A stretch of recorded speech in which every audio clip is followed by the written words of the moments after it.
about, oh, the guy moves really well laterally, or he's strong, he's athletic. I didn't have any of those attributes. They just said he was highly coachable. Literally, that's all I had going for me. Now, on the other hand, a guy like Brady and a coach like Bill Belichick, that was honestly the perfect mesh of, what drives people, right? And sometimes you clash a little bit with your coaches when, one guy's super competitive and the other one maybe looks at things a little bit differently. Those two were on the same page with everything. But towards the end, I think it really came down to the fact that, hey, I'm at a point in my career, if you're Tom Brady, where I want to start taking on some different roles. I want to look at things differently. I want to coach a little bit more. I want to do this. I want to do that. And in a system like the Patriots system and how Bill Belichick coaches doesn't really allow for that. That's not negative, in my opinion. It just is what it is. And so it was time for that separation. It was time for him to go do his thing. And, as it stands right now, it looks like a pretty good decision. Yeah, it sure does.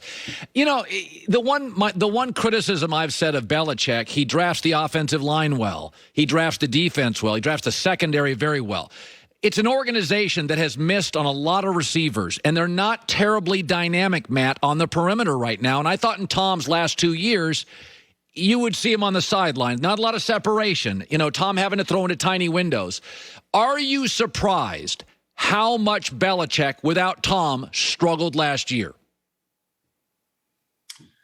No, I'm not surprised. I think you're not really comparing apples to apples, right? Like I said this before the season ever kicked off, that Bill Belichick is not viewing the 2020 season as anything but an extended training camp. Now, that's not to be disrespectful for the guys that won a championship with the Buccaneers or anybody else that played that season.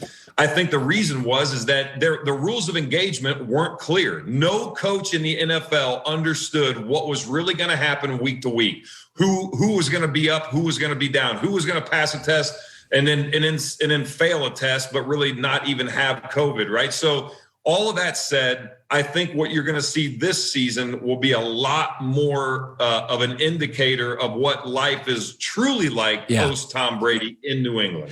It's interesting, Matt. So they can go two ways. I tend to think that their division is better, and I think they have a chance to be a playoff team, although I don't know if they stack up quite with Buffalo right now. They're not as dynamic at wide receiver. But I don't think you can experiment a lot in this division anymore. I think Miami's well coached. I think Buffalo's well coached. The Jets are still the Jets, but they're more talented than previous years. So I would go with Cam. My takeaway is he's a power running quarterback. I think with this O-line and defense, you can get into the playoffs with Cam. But there are people, Matt, that are going to say, let's start over. Cam's not the future. Take me inside how you think Bill views this in a more viable AFC East. It's a real division now, Matt. Do you go Cam or do you go the kid? Look, I think you've got it right. I think that look, just from the outside, right? If you didn't know anything about the inside workings of the organization, Bill Belichick likes to go with a veteran. He likes to go with a proven guy, especially at the quarterback position. So, I think his tendency is going to go with the veteran. Let the young guys see what it's like. Let the young guys see, what's expected and how things work week to week and get in a rhythm and study from somebody like Cam. I also think that, again, what you saw last year, how they utilized Cam Newton, his strengths, his weaknesses, how they tried to exploit, defenses and things of that nature, that's going to be so different this year. So hang on, wait it out. Expect a lot more out of Cam Newton and how they work with him within this offense. And I would look to see him as your opening week one starter for the Patriots. So, Matt, we've got 17 games this year. I have speculated that I can see teams going to their interior linemen and saying, fellas, we're going to give you week 9 off. The bye week and the following week that you may have to, especially for veteran linemen. A receiver or a corner, it may be different, or a quarterback or special teamers. But I do wonder, do you think just adding a game, I have a feeling that maybe practice lightens up.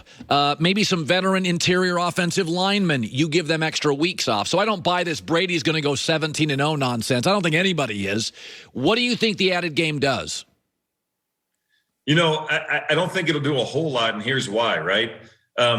in the game today, and this isn't, coming from a guy who talks about, uphill both ways, no shoes in the snow, but the game is different, right? They take care of players in every way, not just at practice, not just in training camp, but week to week. The number of hits, the number of times there's collisions, all that stuff has been so drastically reduced that you almost need a 17th game to get into top playing performance for the playoffs. I mean, these guys don't get very many opportunities to work at their craft and do all the little things, So I think that they're going to be able to rest these guys like they have been throughout the normal process. I don't think it's going to be a major burden for most players because, look, the game is played a lot differently today than it was 5, 7, 8 years ago. Yeah, a lot of guys the starters don't even play in the preseason at all anymore. By the way, you're part of Lowe's home team. What are you doing? Yeah, look, we're kicking off the 100 Hometown Projects. We're the first project. We're building a 40-foot covered bridge. We got this bridge behind me, if you can see it. It's a model, but the real one's 40 feet. We got 16 kids that are here at our camp in Greenville, Ohio, and we're excited to be a part of this. We're excited for all the support that Lowe's has given us. This is going to be a fun week for these kids, and they're going to learn a lot. By the way, all the offensive linemen who are my friends, they retire, and they all lose 50 pounds. Now, I'm not going to judge your body, but my guess is, Matt, all my buddies, Jeff Saturday, Damian Woody, they're all like, oh, I don't have to lift weights anymore. Give me, what was 12 months after you retired look like for you physically? Yeah, the same actually for a decade. You could extend that for a decade. I don't work out like I used to. I don't do anything in weight rooms and gyms and all that stuff. You try to eat healthy. You try to take stress off your body. But you look at a Jeff Saturday, you look at a Nick Hardwick, you look at a Steve Hutchinson, all these guys that I've played with, and the ones that do it right are able to drop it. Now, on the flip side, Colin, there's some that have tipped the scales the wrong way. But for the most part, we try to, lessen it. I'm still a 290-pound mammal. I've got about 30 pounds I could give up. Well, maybe today working on that bridge, you'll burn some calories. Matt, great seeing you again. Happy for you, man. Thank you. I appreciate it, Colin. Take care. You bet. He brought up, Joy, an interesting point.